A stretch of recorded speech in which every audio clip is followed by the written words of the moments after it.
Dan ini satu hal lagi, saya bukan nak marah, tidak. Tapi saya minta kalau boleh pimpinan daripada parti-parti pembangkang yang tidak bersama, tak sehaluan dengan UMNO, bercakap tu biar betul. Sebab apa? Saya baca tadi kenyataan Presiden atau pengurusi Perikatan Nasional Tan Sri Muhyiddin, dia kata adalah janggal dan luar biasa bila UMNO minta ahli-ahlinya menyokong calon-calon daripada DAP. Janggal dan luar biasa katanya. Saya kata, Tan Sri, jangan singgung sahabat Tan Sri. Kerana sahabat Tan Sri Haji Hadi pernah waktu pilihan raya kecil di Teluk Intan, Bagai Nak minta supaya ahli-ahli PAS wajib menyokong calon daripada DAP. Jadi bila Tan Sri mengeluarkan kenyataan begitu nanti, seolah-olah tak apa kata Tan Sri nak menempelak parti PAS. Sebab itu saya kata kadang-kadang dalam PAS dengan PBM ni, bila-bila kenyataan-kenyataan yang dilontarkan, ada benda-benda yang boleh menyinggung hati dan perasaan mereka. Tan Sri, saya tak suka nak tengok PAS pula berbalah pula dengan PBM. Santunlah sama-sama, tak ada masalah. Sebab kita rasa untuk pilihan raya kali ini, kita masuk ke gelanggang. UMNO bersama dengan parti-parti dalam Pakatan Harapan, UMNO, Keadilan, Amanah dan DAP, kita bertempurlah secara yang sihat dengan Perikatan Nasional. Perikatan Nasional pun ada juga Parti Bukan Melayu, itu parti gerakan. Jadi Parti Peribumi Bersatu bersama juga dengan Parti Gerakan serta Parti PAS bertandinglah secara sihat. Tak payahlah kecil mengecil hati, tak payahlah orang kata mencebik muka bila kata janggallah UMNO minta sokongan, menyokong ahli-ahlinya menyokong, kalau calon daripada DAP pun disokong. Ini biasalah Tan Sri, takkan Tan Sri tak biasa. Dulu Tan Sri juga dalam UMNO minta sokong calon-calon daripada MCA. Sebab dia adalah kerabat daripada Barisan Nasional. Sekarang ini DAP adalah kerabat dalam Pakatan Perpaduan. Apa masalahnya? Waktu Tuan Guru Haji Hadi, waktu PAS berpeluk-peluk berdakap-dakapan dengan DAP, mereka juga bersama dengan DAP. Takkanlah kita nak suruh berlaku kebencian.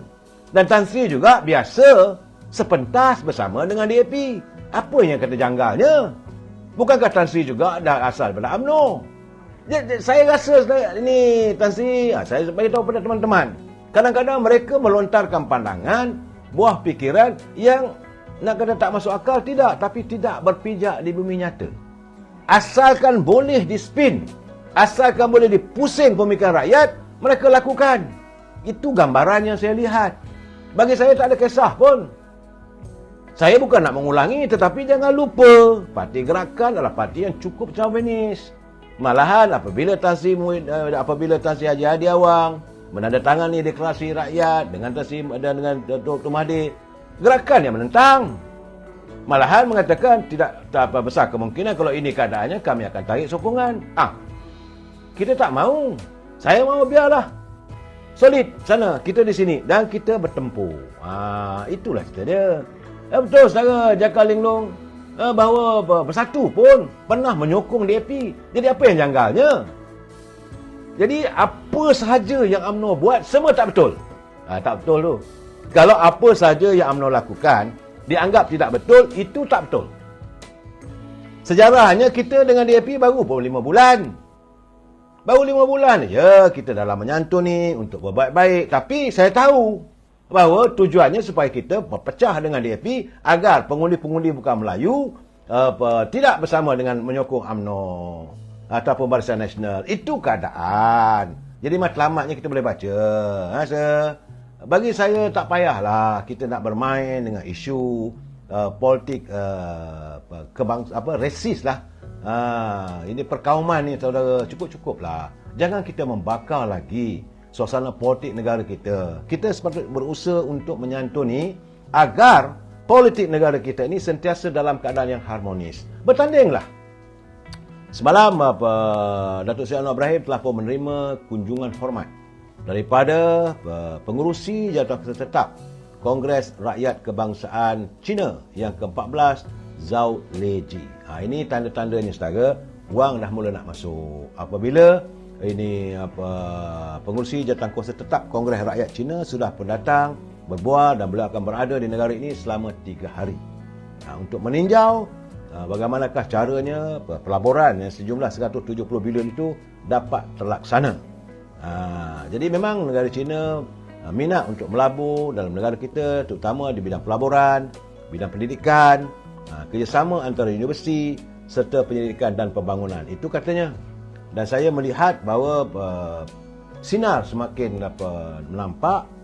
InsyaAllah kalau pelaburan 170 bilion itu masuk, maka banyaklah masalah yang kita hadapi. Lebih-lebih lagi soal pekerjaan dapat kita atasi.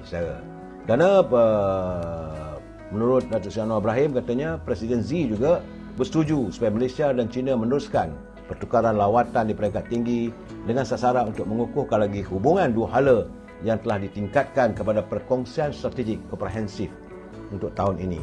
Jangan lupa saudara, kita pernah mendapat perkongsian pelaburan daripada China apabila mereka bersetuju membeli minyak dan minyak kelapa sawit kita sekitar tahun 1974. Sedangkan waktu itu negara China masih lagi tidak membuka langsung pasarannya sebab ia adalah negara komunis. Apabila kita mengadakan hubungan diplomatik zaman almarhum Tun Razak, bermulalah era pertukaran. Jadi jangan kita pandang serong isu ini saudara, dan kita melihat bahawa saya merasakan pelaburan ini agak penting untuk kita. Saudara, Yon apa khabar? Gibran buka dulu cerita kat kami. Saudara, jangan bergaduh saudara. Dan saudara, ni kita masuk bab politik lah pula saudara. Bagi saya saudara, Datuk Seri Nawawi, Ketua UMNO, dia sebagai Ketua Penerangan Perhubungan UMNO Kelantan, dia pun marahlah sebenar-benarnya dia bila mendengar dapat laporan bahawa mantan Setiausaha Agung UMNO Tan Sri Anwar Musa menyertai PAS. Katanya bahawa kalau gitu, kalau you dah masuk PAS, kenapa tak bawa dengan anak you sekali? Itu cara, yalah biasalah orang marah. Bagi saya tak perlu. Tok Wi, Abang Wi, kena ingat Abang Wi, sekarang ni di Kelantan dah jadi macam trend. Dulu apabila Datuk Seri Ikmal Hisham, dia meninggalkan UMNO, sedangkan waktu itu dia ketua bahagian. Dia ketua bahagian Tanah Merah. Jangan lupa, dia menyertai parti PBM. Walaupun dia menyertai PBM, tapi anak dia, Hisham juga masih kekal sebagai ketua pemuda UMNO di Tanah Merah. Malahan anak Datuk Ikmal Hisham, walaupun Datuk Ikmal Hisham bersama dengan parti PBM, anak dia bertanding jawatan naib ketua Pergerakan Pemuda UMNO Malaysia. Ini saudara Hanif. Jadi UMNO di Kelantan dia tak ambil kisah. Kita tidak membuat sikap tak dapat tanduk telinga dipulas. Jadi soal Tan Sri Anwar Musa nak masuk menyertai PAS, biarlah cara dia memilih haluan dia. Anak dia nak masih kekal bersama kita, tak payahlah kita pula nak halau apa suruh keluar parti, tak perlu. UMNO Kelantan, saya nampak sudah ada perubahan sikap. Kita bukan lagi sikapnya bila bapak keluar, anak pun kena keluar. Tak boleh begitu. Abang Wi, saya beri pandangan saya, Abang Wi, jangan marah. Orang kalau mereka memilih jalan mereka, silakan. Tak ada masalah pun. Kerana anak Tan Sri Anwar Musa masih lagi memegang jawatan sebagai Ketua Pergerakan Pemuda UMNO bahagian Ketereh. Apa jadi masalahnya? Tak payahlah kita nak halau, nak hincit dia keluar, tak perlu. Sebab terbukti waktu Ikmal Hisham keluar daripada UMNO menyertai parti PBM, anaknya terus memegang Ketua Pemuda bahagian, malahan bertanding jawatan naib Ketua Pemuda UMNO Malaysia. Abang Wi, lihat-lihat juga. Abang Wi, jangan kita nak marah, tak tahu pasal dah. Bagi saya ini merupakan antara cita-cita, antara sikap hati jiwa kita. Hati jiwa warga UMNO, dia berpandangan berlapang dada sebagaimana selalu dinyatakan oleh Presiden. Kita tidak berdendam dengan keluarga. Kalau anak dia masuk, macam saya lihat, macam anak Datuk Sitajuddin, dia keluar daripada Datuk Sitajuddin, dipecat keahlian daripada UMNO, tapi keluarga dia masih lagi ahli UMNO, tak ada masalah pada kita. Banyak. Abang Wi, jangan marah Abang Wi. Saya tahu mungkin Abang Wi terasa hati. Nak terasa hati buat apa kalau dia dah memilih jalan dia? Kita ucapkan selamat berjuang. Dan pada PAS, terimalah masalah. Nanti kalau wujud masalah, Cuma saya dengar dari kenyataan Datuk Musa, dia kata, saya tak akan berkecil hati kalau saya tidak dipilih jadi calon. Tak dapat jadi calon UMNO, mengamuk. Itu keadaannya, saudara. Dan saya juga melihat, ini politik di Kelantan, saya nampak ada perubahan yang ketara. Siang tadi, Menteri Pendidikan Fadilina Siddiq mengadakan kunjungan di Kelantan. Betul, waktu yang sama pergi bertandang ke rumah melawat mendiang Balu Allahyarham, itu ini janda Allahyarham, ini Tuan Guru Nek Aziz, itu ibu kepada Nek Abduh. Saya melihat begitu santun cara keluarganya, dan Nek Abduh menyambut kehadiran Puan Fadilina Siddiq selaku Menteri Pendidikan dengan begitu mesra. Saya melihat ada bibit-bibit persamaan, bibit-bibit yang akan mengwujudkan, sebagaimana yang saya katakan, bahawa besar kemungkinan Nek Abduh akan menyertai kerajaan parti kerajaan perpaduan. Cuma yang menjadi persoalan, apakah dia akan menyertai Parti Keadilan, sebab adik dia berada dalam Parti Keadilan, Nek Omar. Kemudian apakah dia menyertai Parti Amanah ataupun UMNO. Tapi laporan yang saya dapat, besar kemungkinan Nek Abduh akan menyertai UMNO. Sebab itu warga pimpinan PAS jadi kelang kabut. Sehingga kan, macam saya kata semalam lah, sehingga kan Susah Agung buat kenyataan bahawa Nek Abduh masih kekal sebagai ahli PAS. Tapi kita tunggulah perkembangan. Saya melihat bahawa akan berlaku seandainya Nek Abduh menyertai UMNO, ini yang merupakan gelombang yang paling besar.